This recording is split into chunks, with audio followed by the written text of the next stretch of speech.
¿no? Totalmente saturada la hemoglobina. Pero lo que pasa, o la sangre, perdón, un porcentaje de 104 de parcial, es alta. Pero cuando llega a los pulmones se mezcla con esta sangre que es venosa, que viene desde el árbol bronquial. Cuando llega ya a las venas pulmonares, esta sangre bronquial, la sangre que sale de los pulmones se mezcla y la presión parcial de oxígeno baja hasta 95 milímetros de mercurio. Ya no es la de 104 milímetros de mercurio que había en el alveolo. Ahora, la hemoglobina, que es la molécula que se une al oxígeno de forma laxa, cuando la presión parcial de oxígeno es alta, hablando de 95 milímetros de mercurio de presión parcial de oxígeno, la saturación de la hemoglobina también es alta, del 97%, ¿ya? 97% de la hemoglobina está con oxígeno. De todo el oxígeno que se está transportando, un pequeño porcentaje de oxígeno se transporta disuelto en la sangre. Ahora, vean ustedes cómo va bajando la presión parcial de oxígeno y dónde particularmente cae la presión parcial de oxígeno. En los tejidos. Vean esta parte que llega hacia los tejidos. A los tejidos, ¿con cuánto llega el oxígeno? Con 95 milímetros de mercurio de presión parcial, hemos visto. Y conforme va atravesando el capilar sistémico, esta presión parcial va disminuyendo. ¿Por qué? Porque se va liberando el oxígeno.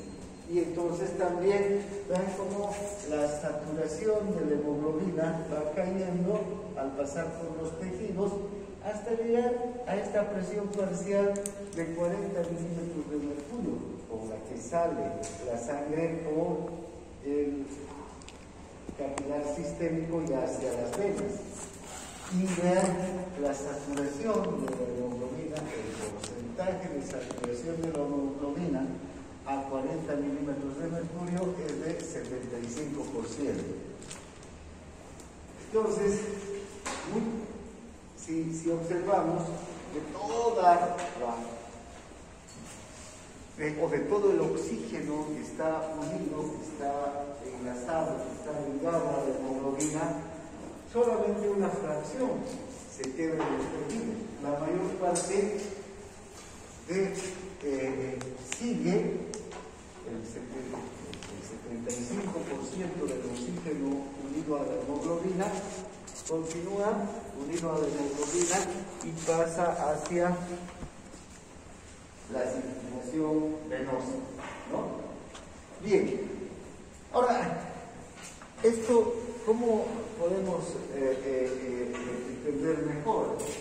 Vean, hemos visto que, aunque todavía, como ustedes no hemos hablado de este tema, cuando hablamos de sangre y del glóbulo rojo, vamos a ver que por cada 100 mililitros de sangre, ¿no?, se transportan 15 gramos de hemoglobina en los glóbulos rojos. ¿Sí? Tenemos 15 gramos de hemoglobina en 100 mililitros. Y aquí tenemos 100 ml de sangre, ¿no? En esos 100 ml de sangre hay 15 gramos de hemoglobina. ¿Ya? Ahora, cada gramo, un solo gramo de hemoglobina se combina con 1.34 mililitros de oxígeno. Esto nos da una cantidad de 20.1 mililitros de oxígeno que se transportan en esos 15 gramos de hemoglobina por 100 mililitros de sangre total. Esto no es igual en el hombre que en la mujer. En la mujer la hemoglobina es un poco menor. Ya en la mujer hay unos 14 gramos de hemoglobina, 1 gramo menos de hemoglobina que en el varón, en los 100 mililitros. Entonces hay que multiplicar 14 por 1.34 y esto nos da que menos de 19 ml de oxígeno se transportan en 100 mililitros de sangre en la mujer. ¿Ya? Pero nos quedaremos con este valor, con el de 20.1 mililitros de oxígeno.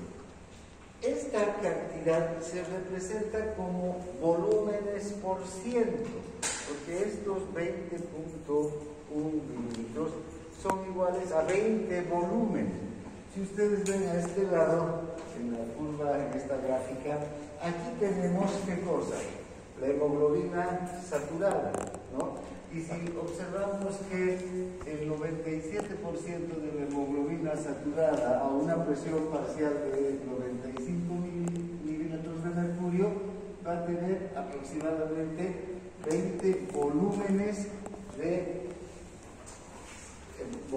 por ciento de sangre, de oxígeno, perdón, 20 volúmenes por ciento de oxígeno en total.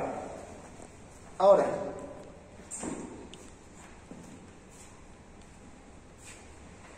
en realidad no son 20 volúmenes, sino si recordamos que la sangre arterial tiene solamente una presión parcial de 95 milímetros de mercurio. Entonces esto hace que haya menos hemoglobina o menos oxígeno, perdón, en la sangre arterial que está saliendo del alveolo. Esto entonces disminuye esos 20 volúmenes a 19.4 mililitros o 19.4 volúmenes de oxígeno que circulan en la sangre arterial. Entonces, si vemos este otro gráfico, ya podemos ver los volúmenes de oxígeno que representan a la cantidad total de los 15 gramos de hemoglobina que están transportando. Vean, aquí tenemos los volúmenes de oxígeno y aquí tenemos la presión parcial del oxígeno en la sangre. Si observamos que a 95 milímetros de mercurio de presión parcial que tiene el oxígeno en la sangre arterial, vamos a tener que hay un porcentaje de saturación de la hemoglobina, entonces llegaríamos a este punto de 19.4% de saturación. Eso es igual a los 19.4 mililitros de oxígeno que se transportan en los 15 gramos. ¿Se entiende, no? ¿Se entienden estas relaciones? ¿Sí? ¿Entiendes? ¿Todos entienden? Ya. O si quieren volvemos. Estos 15 gramos de hemoglobina transportan 19.4 mililitros de oxígeno. Ese es el transporte de 15 en cada 100 ml de sangre. ¿Ya? Ahora, estos 19.4 lo vamos a entender como 19.4 volúmenes por ciento de oxígeno que transporta la hemoglobina. Bien, ahora,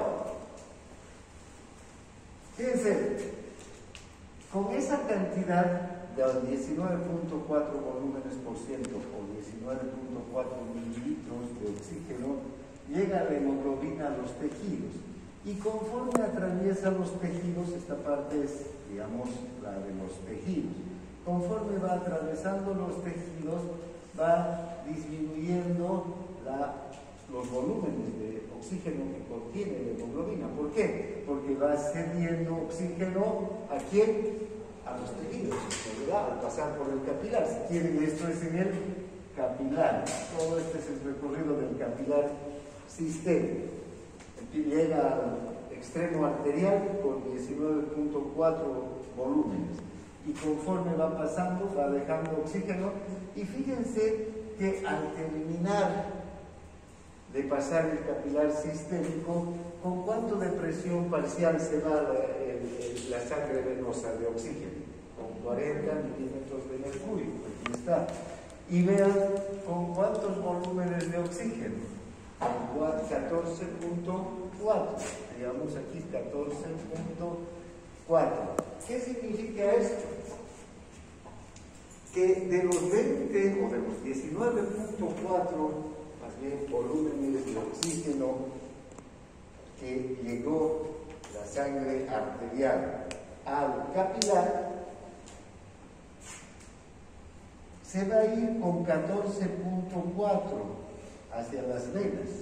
Si hacemos la resta, ¿cuántos volúmenes de oxígeno se han quedado en los tejidos? 5 volúmenes de oxígeno. Es decir, 5 mililitros de oxígeno que transporta 100 mililitros de sangre se quedan en los tejidos. ¿Con cuánto se va? Con 14.4. Entonces, cuando a veces decimos la sangre venosa es la sangre no oxigenada, estamos en un error, ¿no? Porque la sangre venosa sigue siendo una sangre oxigenada, parcialmente oxigenada.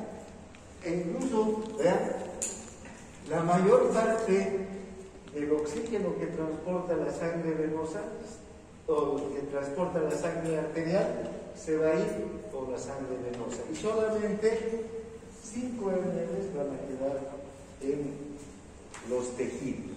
Ahora, esto no siempre es así, ¿sí? ¿Qué sucede cuando hacemos ejercicio? Cuando hacemos ejercicio necesitamos más oxígeno. ¿Recuerdan? El gasto cardíaco puede subir de 5 litros por minuto en una persona normal hasta 13 litros por minuto. Y en un atleta bien entrenado hasta 30, 35 litros por minuto. Esto facilita, por una parte, la llegada del oxígeno a los tejidos, pero también tiene que en los tejidos facilitarse la liberación de oxígeno desde la hemoglobina. Y vean, si observamos en este sector, esta ya es la sangre venosa, ¿no? Esta ya viene a ser la sangre venosa. ¿Y qué ocurre? Cuando aumenta la actividad de las células, aumenta el consumo de oxígeno de las células. Recuerden, en la célula, si esta es la célula, tenemos una presión parcial de oxígeno entre 5 y 23 milímetros de mercurio. 23 es cuando la célula está en reposo, no está en actividad, pero claro, está cumpliendo con sus actividades metabólicas cotidianas, necesita oxígeno. Y aquí afuera, ¿cuánto está? El oxígeno en una presión parcial de 40 milímetros de mercurio y en el capilar de 95. ¿Recuerdan? Es la relación. Ahora, si aumenta la actividad de la célula, ya no va a haber 23 milímetros de mercurio de presión parcial. ¿Por qué? Porque empieza a consumir oxígeno y entonces disminuye la presión parcial de oxígeno y puede llegar hasta 5 milímetros de mercurio. Aquí hay una gradiente de concentración muy alta que hace que pase más oxígeno desde el líquido extracelular, desde el intersticio hacia la célula. Y fíjense, esta presión parcial de oxígeno puede disminuir a tal punto que llegue hasta unos 15 milímetros de mercurio, tanto en el intersticio, pero también en el capilar. O sea, puede disminuir la presión parcial hasta 15 milímetros de mercurio. ¿Sí? Si disminuye entonces la presión parcial de oxígeno, porque está pasando gran cantidad de oxígeno desde cuando estamos en ejercicio hasta 15 milímetros de mercurio. Vean, fíjense, si subimos 15 milímetros de mercurio en esta curva, ¿cuántos volúmenes de oxígeno quedarán ya en esa sangre venosa que ha pasado por el capilar y que, digamos, el capilar del músculo esquelético que esté en gran ejercicio cuando estamos corriendo o haciendo un gran esfuerzo? Fíjense, se va a llevar 14 o solamente 4 volúmenes. Entonces, ¿cuántos volúmenes adicionales tendremos? 14.4 a 4, más de 10 volúmenes, ¿no?, que podemos tener de reserva. Por eso es que la sangre venosa tiene una gran cantidad de oxígeno cuando estamos en reposo. Hasta aquí es actividad del reposo. Desde aquí podemos todavía consumir ese oxígeno que se está yendo cuando estamos en actividad. Si no hubiera ese oxígeno que se lleva la sangre venosa normalmente, ¿qué pasaría cuando entramos en actividad? Se agotaría el oxígeno, ¿no? Ya se hubiera agotado el oxígeno si la hemoglobina se fuera sin nada de oxígeno al pasar por los tejidos. Cuando entramos en actividad no habría nada. ¿Y qué pasaría? Quedaríamos desmayados en el acto, ¿no?, por una hipoxia. Sin embargo, eso no ocurre. Fíjense que todos estos márgenes de seguridad que hay en el organismo, desde el alveolo, ¿recuerdan? En el alveolo ya tenemos ese aire residual que garantiza que todo el tiempo esté habiendo el intercambio. Aquí, estas presiones parciales, ¿verdad?, que son altas, el oxígeno en la sangre arterial. Y finalmente, vean la sangre venosa que tiene una presión parcial alta de oxígeno, 40 milímetros de mercurio, pero que representan 14.4 volúmenes de oxígeno, que pueden ser utilizados en el ejercicio máximo. Esa es una, digamos, garantía, ¿no?, una reserva que tiene el organismo para cuando hacemos ejercicio, ¿no? ¿Sí? Bien, ahora hablaremos del transporte del dióxido de carbono en la sangre. Hemos visto cómo el oxígeno entonces va a ser transportado en la hemoglobina. La hemoglobina recoge el oxígeno en el capilar alveolar, en el capilar pulmonar. La hemoglobina tiene un hierro en estado ferroso. Hierro en el estado ferroso, entonces hace un enlace laxo, un enlace débil con la hemoglobina cuando la presión parcial de oxígeno es alta en el alveolo, ¿no? Y desde ahí transporta el oxígeno hasta los tejidos y los libera el oxígeno en los tejidos donde la presión parcial del oxígeno es baja. Hemos visto la curva entonces de disociación de la hemoglobina. Bien, ahora veamos el transporte de dióxido de carbono. ¿Ya?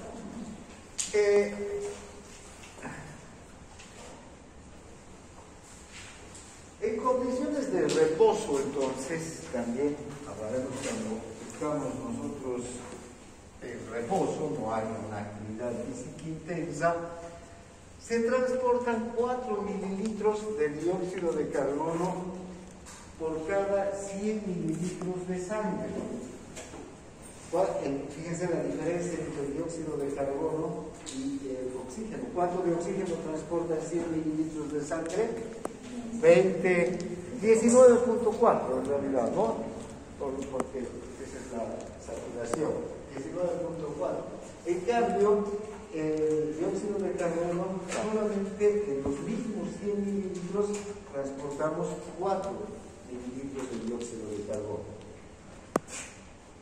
Si hay unas condiciones más anómalas, dice aquí, pero si aumenta la producción de dióxido de carbono, porque entramos en ejercicio, por ejemplo, puede aumentar, ¿no?, el transporte de dióxido de carbono en la sangre. Y la verdad que se puede transportar mucho más dióxido de carbono que oxígeno en la sangre. ¿Y por qué será que se puede transportar mucho más dióxido de carbono que oxígeno? Porque es más rápido el oxígeno. ¿Por qué? Porque se difunde más rápido. Difunde muy más rápido. ¿Recuerdan? El coeficiente de difusión del dióxido de carbono es más alto. La capacidad de difusión del dióxido de carbono es mucho más alta que la del oxígeno. ¿Cuántas veces? 20 veces más que el oxígeno. El dióxido de carbono difunde, ¿no? Entonces, ahora,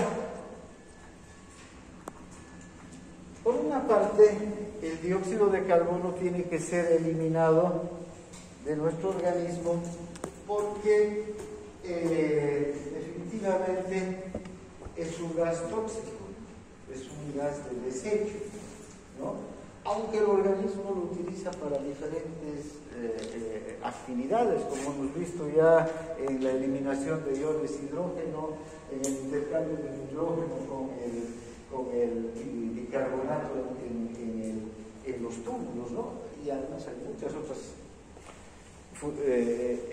reacciones metabólicas en las que interviene el dióxido de carbono. Vamos a ver incluso cuando producimos ácido clorhídrico en el estómago, también van a haber esas mismas reacciones en la célula oxígena. ¿Para qué? Para obtener hidrógenos libres, ¿no? Entonces, hay muchos usos del bicarbonato o del dióxido de carbono, pero el dióxido de carbono en última instancia es un gas de desecho que lo tenemos que eliminar. Finalmente, el dióxido de carbono tiene que ser eliminado del organismo, si no, nos produce una intoxicación y la muerte. Además, tiene mucho que ver con el equilibrio ácido-básico, ¿no? Ya hemos visto en el caso del riñón cómo se transforma el dióxido de carbono en ácido carbónico y luego en bicarbonato. ¿Para qué? Para que se produzca un equilibrio ácido-básico, ¿no? Bien, ahora, el dióxido de carbono va a difundir desde las células en forma de gas. Entonces, si esta es la célula, el dióxido de carbono se produce, ¿no?, por las reacciones oxidativas y difunde desde la célula en forma de gas. ¿Hacia dónde? Hacia el intersticio. Y desde el intersticio hacia el capilar. Y del capilar va a pasar a la sangre venosa, se va a dirigir hasta el alveolo y en el alveolo va a difundirse desde el capilar alveolar hacia el alveolo y finalmente hacia el exterior, ¿no? Bien, entonces tiene que transportarse como lo que es un gas, con las características que tiene un gas. Y los gases, ya hemos dicho que se transportan por difusión, pero también el dióxido de carbono va a sufrir una serie de transformaciones físicas y químicas en este proceso de transporte. No es como el oxígeno, que como gas es captado, ¿no?, desde el alveolo. La hemoglobina también se une al oxígeno como gas y como gas lo libera y lo entrega hacia los tejidos. El dióxido de carbono va a tener transformaciones en su transporte hacia los tejidos. Vean, ya hemos visto entonces lo que sucede con el dióxido de carbono cuando sale de la célula y llega hasta la sangre. Ahora nos transportaremos hacia la sangre. Fíjense, ya estamos en la sangre, ¿no? Por difusión, entonces el dióxido de carbono ha llegado aquí a la sangre. En la sangre, el dióxido de carbono puede ser transportado de tres formas.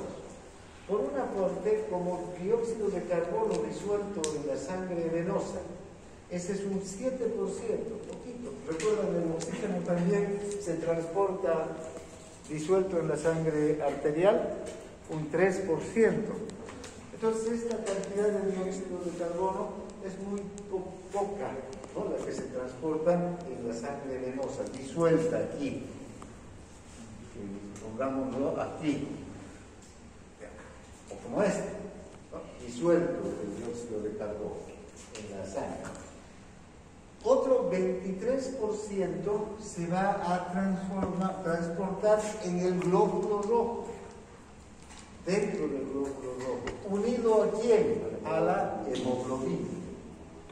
Se une, igual que el oxígeno se une a la hemoglobina y forma la carbaminohemoglobina, que transporta este poquitito de dióxido de carbono, que no es mucho, ¿ya? Y finalmente, la mayor parte del dióxido de carbono no se transporta en el glóbulo rojo, se transporta en la sangre como bicarbonato. Ahora, ¿cómo sucede todos estos procesos? En especial, primero del transporte como carbaminohemoglobina o en la hemoglobina, y otro como bicarbonato. El dióxido de carbono entonces llega desde la célula, vean, pasa a la sangre, ingresa a la sangre, un 3% se va disuelto y un 7% y un 93% prácticamente ingresa al glóbulo rojo. La mayor parte del dióxido de carbono entra al glóbulo rojo. El dióxido de carbono es un gas ácido, es una sustancia ácida, y entonces aquí se ocurre que este glóbulo rojo y la hemoglobina del glóbulo rojo está, el sitio de unión de la hemoglobina con el oxígeno está vacío, donde se ha transportado el oxígeno, porque se ha liberado el oxígeno. ¿No es verdad? Entonces, esta hemoglobina puede establecer enlaces con otras sustancias y puede hacerlo con el dióxido de carbono. Entonces, vean, se une una parte a la hemoglobina y forma la carbaminohemoglobina, ¿ya? Y marcha dentro del glóbulo rojo. La otra parte, este dióxido de carbono, el 70% se va a unir al agua que está en el líquido intracelular del eritrocito. Aquí hay una enzima que ya la conocemos, la anhidrasa carbónica. Esta enzima entonces ayuda a esta reacción. Al unirse agua con el dióxido de carbono se forma ácido carbónico. Ya sabemos que el ácido carbónico es un ácido débil que fácilmente libera ¿qué? Un hidrógeno. Fíjense, aquí está el hidrógeno que libera el dióxido de carbono o el ácido carbónico.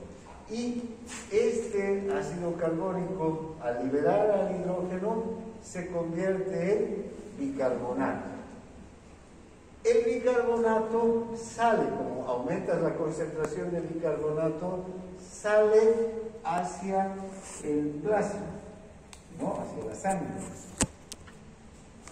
Aquí hay una proteína que hace un contratransporte, ¿ya?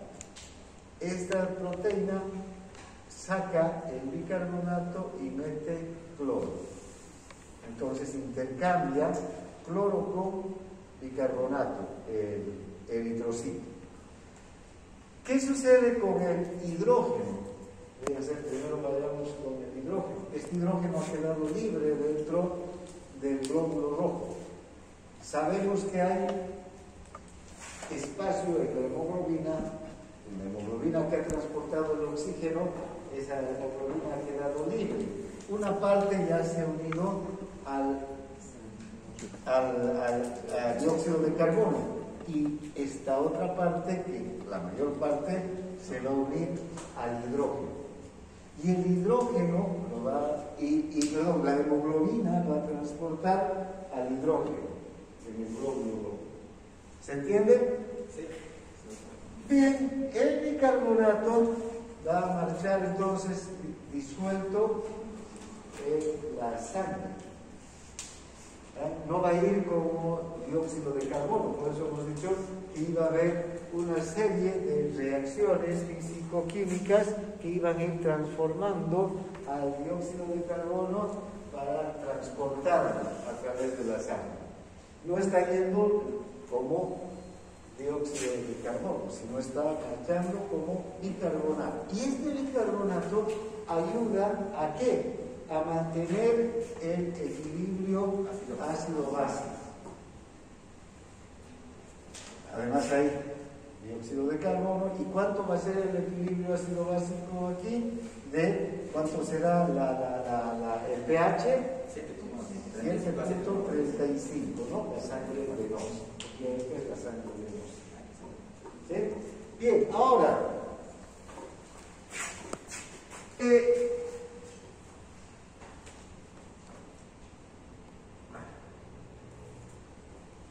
cuando ya estamos viendo las concentraciones y las presiones del dióxido de carbono, vean, aquí en la sangre venosa, ¿cuánto tenemos de presión parcial de oxígeno? 45, con presión parcial de bicarbonato, perdón, 45 de dióxido de carbono, 45 milímetros de mercurio, ¿no? Fíjense, la cantidad de dióxido de carbono en 45 milímetros de mercurio disuelta, esta pequeña cantidad es de 2.7 mililitros. La cantidad de dióxido en la sangre va a ser en cambio de 2.4. ¿Cuál va a ser la diferencia entre estas cantidades? Apenas de 0.3 mililitros, ¿no? De dióxido de carbono disuelto entre la sangre venosa y la sangre arterial. Bien.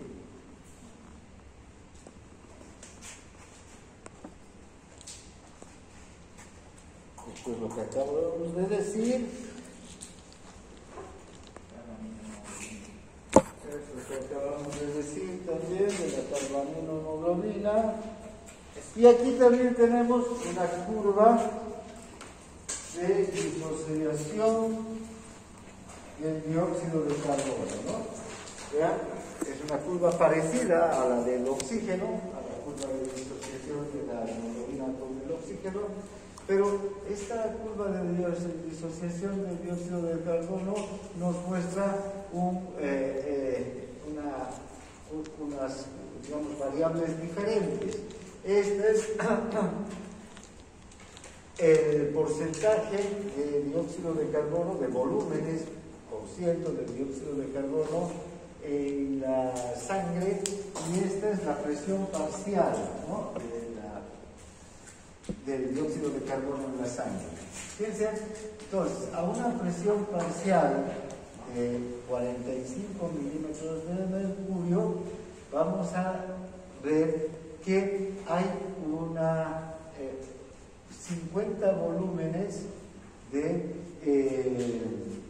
50 volúmenes por ciento de dióxido de carbono, ¿no?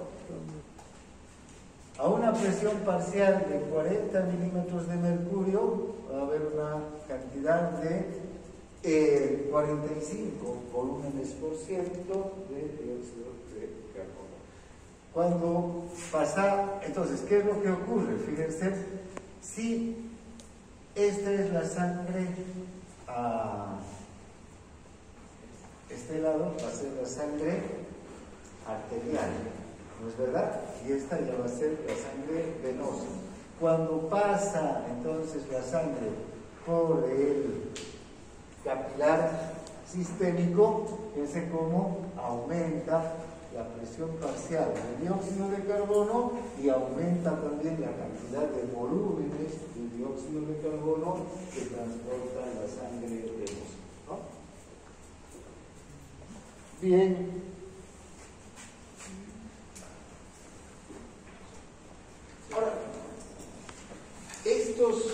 mecanismo que hay a nivel del sistema respiratorio para transportar el dióxido de carbono son esenciales para mantener el equilibrio ácido-básico. Ya hemos visto cómo los riñones mantienen el equilibrio ácido-básico a nivel de los túbulos, ¿no? Y lo hacen eliminando una orina ácida o una orina alcalina, ¿no? En cambio, el sistema respiratorio también tiene una capacidad de mantener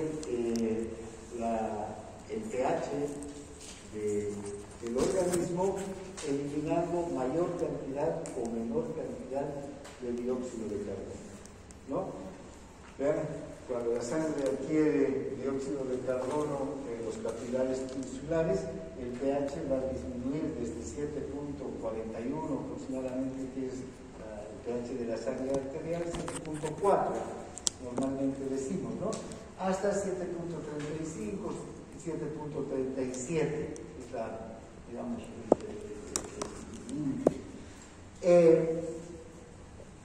cuando se libera el dióxido de carbono, entonces, desde desde el capilar alveolar hacia el alveolo, para que se lo elimine al medio ambiente, nuevamente la sangre arterial que está saliendo del pulmón va a adquirir nuevamente un pH de 7.41. Llega a los tejidos,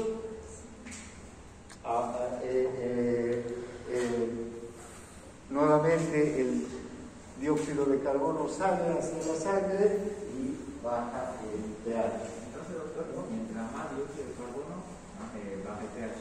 Más baja el pH. ¿Por qué? Porque el dióxido de carbono, ¿qué es lo que hace? Acidifica, ¿no? Y el pH bajo.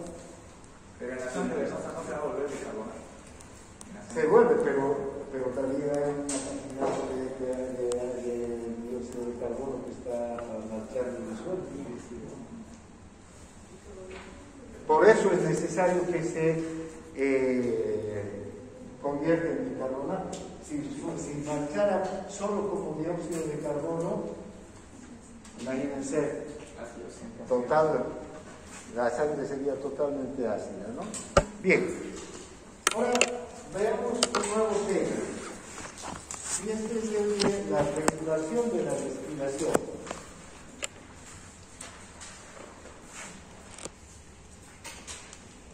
Bien, nosotros tenemos una estructura especializada en el sistema nervioso central, que es el centro respiratorio. Este centro respiratorio es el que va a regular la respiración.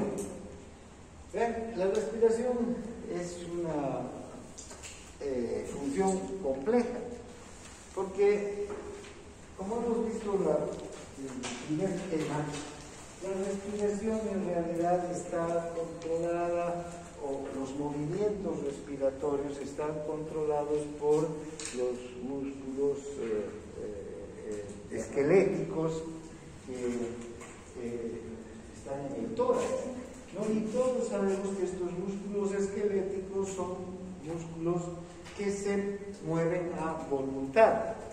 Entonces, nosotros podemos respirar más rápido, más despacio, a voluntad. Si quieren, pueden aumentar su frecuencia respiratoria en este momento, respirar más rápido, mover más rápidamente estos músculos. Por otro lado, también podemos respirar más despacio, o más profundamente, o más superficialmente, a voluntad. Sin embargo, vean, no estamos nosotros controlando esos movimientos todo el tiempo. No estamos diciendo, ahora respiro, ahora dejo de respirar. La respiración se da de manera espontánea, ¿no? Aunque los músculos respiratorios son los que se van a expandir y contraer. Estos músculos son músculos esqueléticos. ¿Quién controla esos movimientos? Ahí ya pasa a, digamos, jugar un papel clave el sistema nervioso central. ¿Y dónde está este centro respiratorio, que es el que va a controlar los movimientos respiratorios a nivel del bulbo raquídeo y la protuberancia? Fíjense aquí en el tronco del encéfalo tenemos el bulbo raquídeo, tenemos la protuberancia. Esta zona, conocida como centro respiratorio, tiene tres grupos o tres tipos de neuronas agrupadas. Hay primero un grupo dorsal de neuronas localizada en la parte ventral del bulbo que producen la inspiración. Este grupo dorsal de neuronas son las que van a producir el movimiento de la inspiración. Estas se activan entonces y mediante estos sus axones, ¿no?, van a enviar señales hacia los músculos respiratorios para que estos inicien la inspiración. ¿Ya? Luego tenemos un grupo respiratorio ventral de neuronas. Este grupo ventral, localizado en la parte ventrolateral del bulbo, un poco más lateral del grupo dorsal, va a producir la expiración. ¿Ya? Y luego tenemos el centro neumotáxico, que está un poco más arriba, fíjense, ya a nivel de la protuberancia, y controla la frecuencia y la profundidad de la respiración.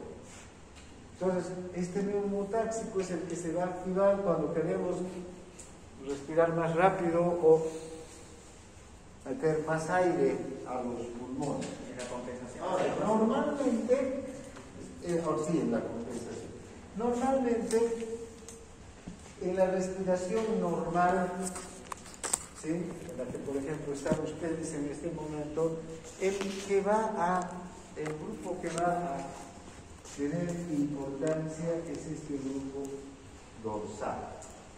El grupo dorsal es el que inicia la inspiración, ¿no?, y produce el movimiento de los músculos inspiratorios. ¿Ya? A ver, veamos cómo sucede esto.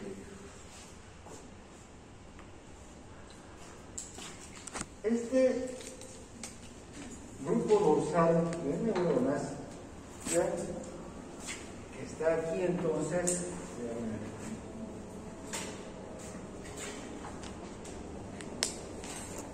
fíjense, este grupo dorsal de neuronas se extiende a lo largo del bulbo raquídeo, en realidad, ¿ya?, a nivel del tracto del núcleo solitario que está. Y hasta aquí llegan las terminaciones sensitivas de los nervios glosofaringeo y vago, ¿ya?, al tracto del núcleo solitario. Y estas son las terminaciones sensitivas del vago y del glosofaringeo. Pero también desde aquí, vean, parten estas axones que se dirigen hacia los músculos respiratorios. Por aquí van los potenciales de acción que estimulan a los músculos respiratorios. Ahora, fíjense, ¿para qué señales traen estos axones o estas terminaciones sensitivas del vago y del glosofaringeo? Estos traen sensaciones que provienen desde los quimiorreceptores que están en el callado de la aorta y en la ramificación de la carótida, de los varoreceptores también y de otros receptores pulmonares que están distribuidos por la superficie del pulmón.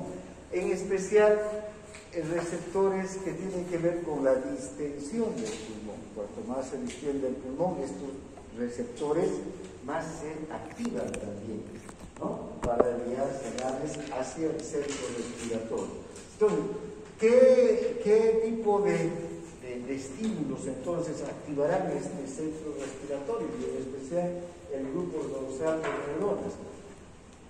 Cuando aumenta o disminuye el oxígeno y en especial también el dióxido de carbono. Pero aquí, fíjense, los quimiorreceptores tienen que ver con las variaciones del oxígeno y del dióxido de carbono. Los vasoreceptores de la presión arterial, cuando disminuye en especial la presión arterial, ¿no? Van señales inmediatamente hacia estos centros respiratorios.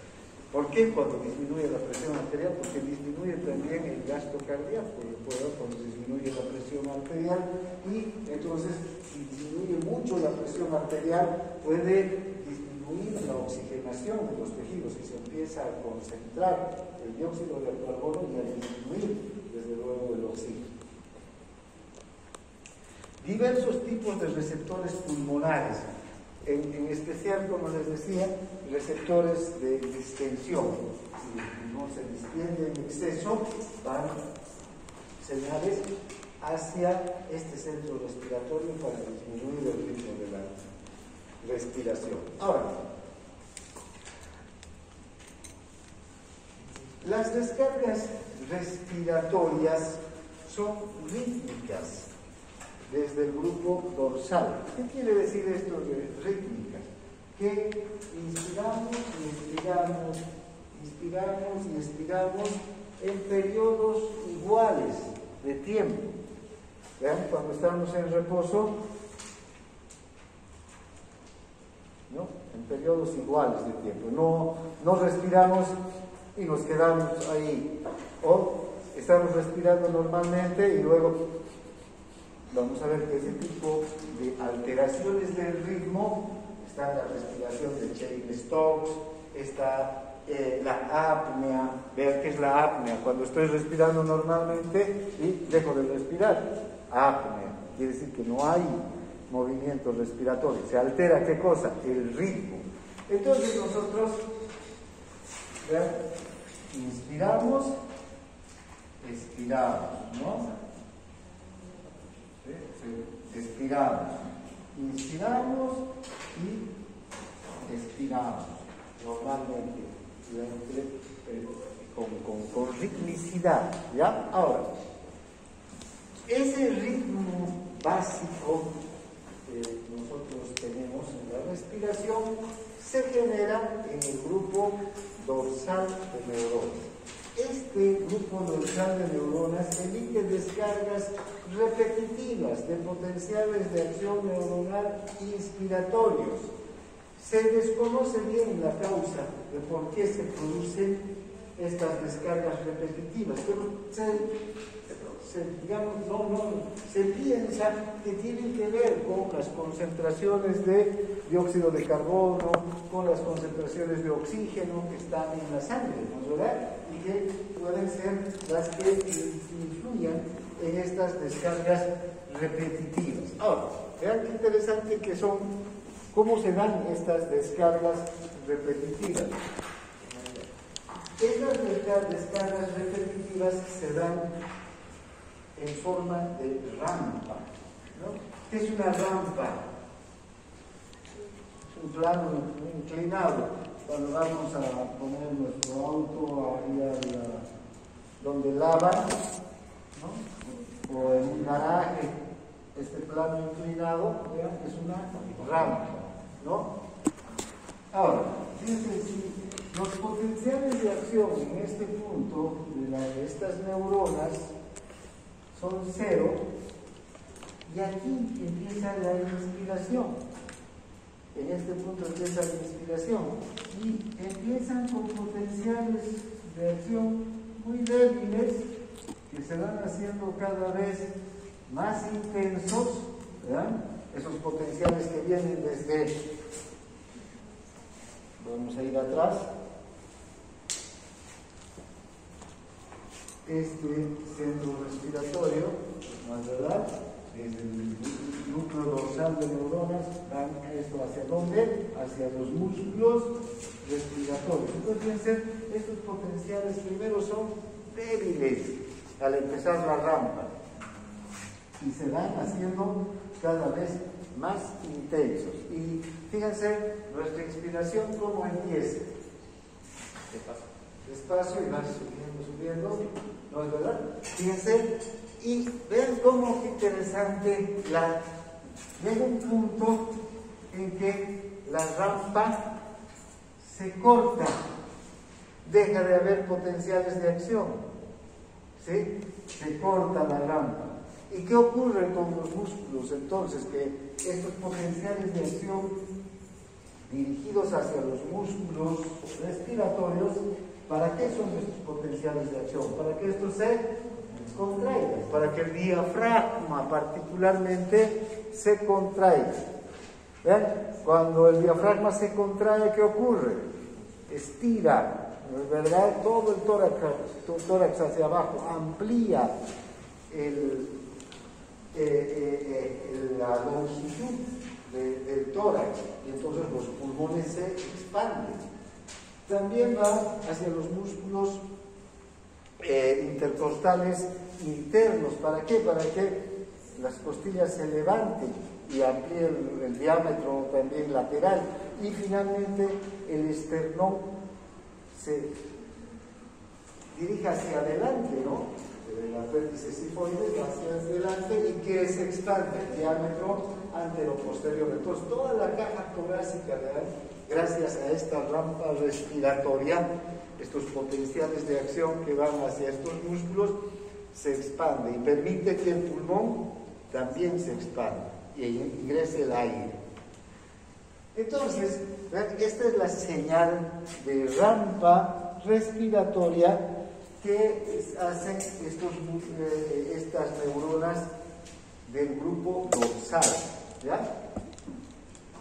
Ahora, esta rampa se mantiene alrededor de 2 segundos, el tiempo que inspiramos, y luego se corta, así súbitamente, y caen los potenciales de acción. Y al caer los potenciales de acción, el músculo se relaja. Y durante este periodo es el periodo de la expiración, porque el músculo se está relajando, y cuando el músculo se relaja, ¿qué ocurre?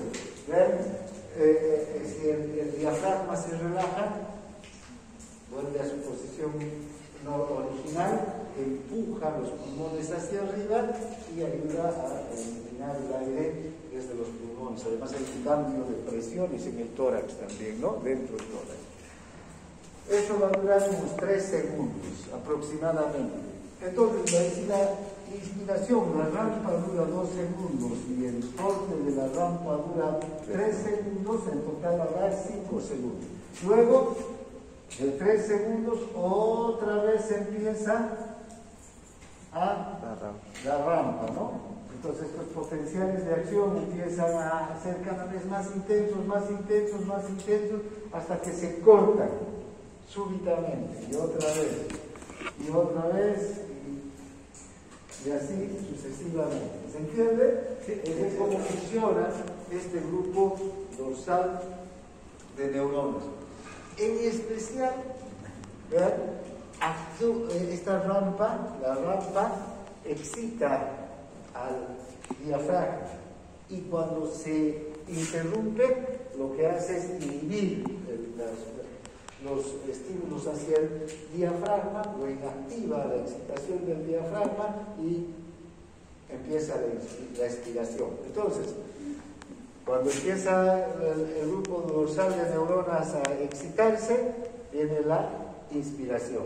Se corta la rampa y empieza la expiración, porque esta rampa es la que nos muestra el tipo de excitación, de potenciales de acción que se dirigen hacia los músculos inspiradores, en especial hacia el diafragma. Ahora, la señal inspiratoria, entonces, es una señal de la rampa propiamente y del grupo dorsal de neuronas, y va a controlar la velocidad de aumento de la señal en rampa y va a controlar el punto limitante en el que se interrumpe.